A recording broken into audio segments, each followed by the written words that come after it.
அன்பர்களே, இந்த பதிவில் நாம் மூச்சுக்காற்றின் முக்கியத்துவமும் மூச்சு பயிற்சியின் அவசியமும் என்பது பற்றி பார்ப்போம்.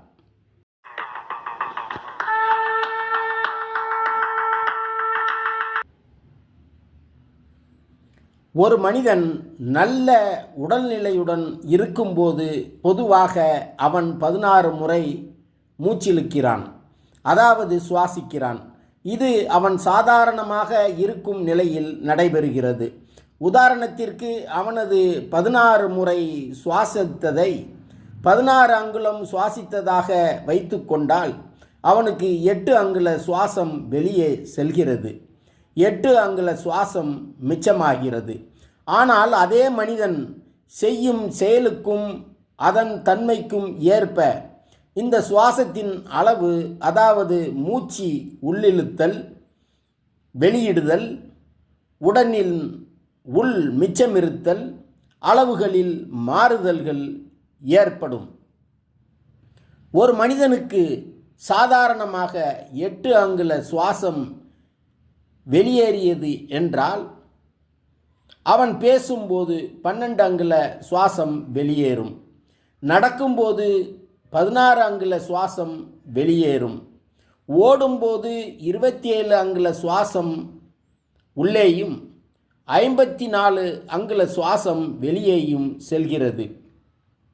வேலை செய்யும்போது 10 அங்குல சுவாசம் உள்ளேயும் 20 அங்குல சுவாசம் வெளியேயும் செல்கிறது.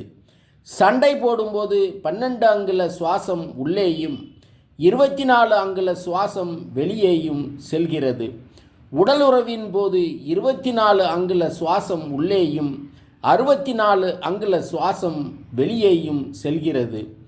உறங்கும்போது 30 அங்குல சுவாசம் உள்ளேயும் 12 அங்குல சுவாசம் வெளியேயும் செல்கிறது.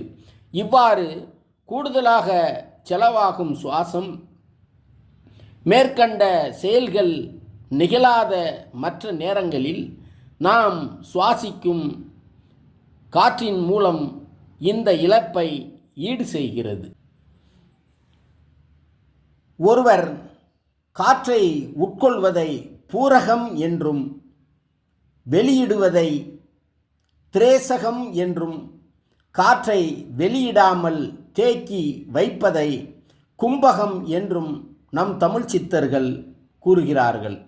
ஒருவர் அதிகமாக சுவாசிக்கும்போது சுவாச உறுப்புக்கள் அதிகமாக வேலை செய்ய வேண்டிய நிலை உள்ளது. இதயமும் கூடுதல் வேலை செய்கிறது. ஆகவே மூச்சு பயிற்சியால் சுவாசத்தை கட்டுப்படுத்துவது மூலம் ஆயுளை அதிகரிக்க செய்யலாம். மூச்சு பயிற்சியில் அமரும் ஒருவருக்கு தலை, கழுத்து, மார்பு ஆகிய மூன்றும் ஒரே நேர்கோட்டில் இருக்க வேண்டும்.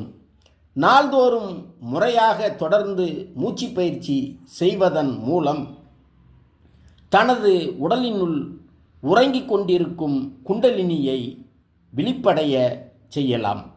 ஒருவர் தனது இடது மூக்கு துவாரத்தின் வழியாக மூச்சை உள்ளிழுத்து வெளியிடுவதை மதிகளை அல்லது சந்திரகலை என்றும் இடகலை என்றும் சொல்லப்படுகிறது. வலது மூக்கு துவாரத்தின் வழியாக மூச்சை உள்ளிழுத்து வெளியிடுவதை கதிர்கலை அல்லது சூரியகலை என்றும் பிங்கலை என்றும் சொல்லப்படுகிறது.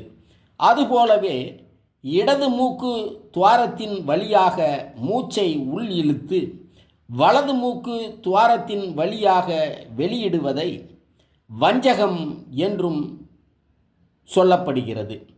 இதனை திருமூலர் சித்தர் ஏறுதல் பூரகம் ஈரட்டு வாமத்தால் ஆறுதல் கும்பகம் 60 நாள் அதில் ஊறுதல் 32 திரேசகம் மாறுதல் ஒன்றின்கண் வஞ்சகம் ஆகும் என்கிறார். திருமூலர் சித்தர் கூறுவதன்படி 16 மாத்திரை அளவுக்கு மதிகளையால் மூச்சை உள்ளிழுத்தல் பூரகமாகும்.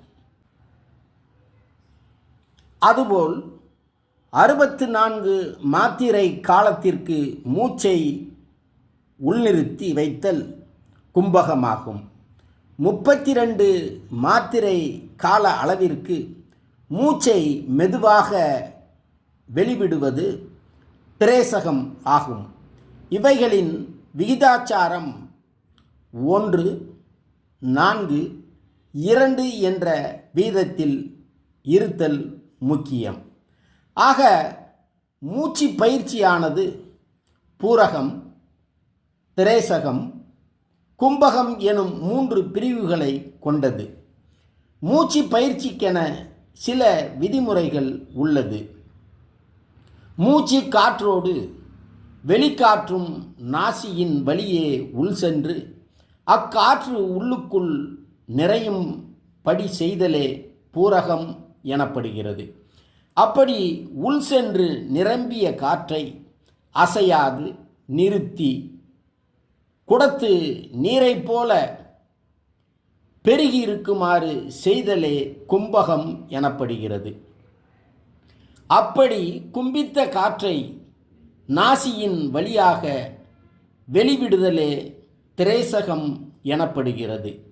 வெளியே இருக்கின்ற காற்றை ஒருவர் தனது நாசியின் வழியாக இருக்கின்ற மூச்சு காற்றோடு மெல்ல மெல்ல உள் இழுத்து இருதயத்தின் எல்லா நாடிகளிலும் நிரப்ப வேண்டும்.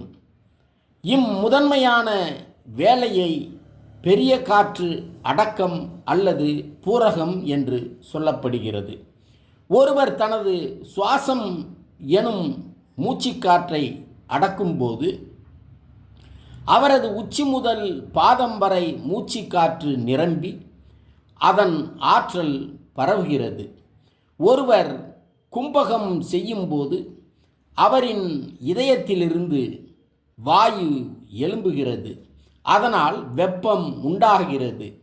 அவ்வெப்பத்தில் இருந்து ஈரப்பதம் வருகிறது. இவ்விதமாக ஒருவர் 3 முறை மூச்சு பயிற்சி செய்தால் அவரின் இதய நாடிகள் அனைத்தும் சுத்தமாகிறது. காற்றை உள்ளிழுத்தல், நிரப்புதல், வெளியிடுதல் ஆகிய 3ம் சேர்ந்ததுதான் மூச்சு பயிற்சி எனும் இச்செய்தியோடு மீண்டும் ஒரு பதிவில் சந்திப்போம். நன்றி.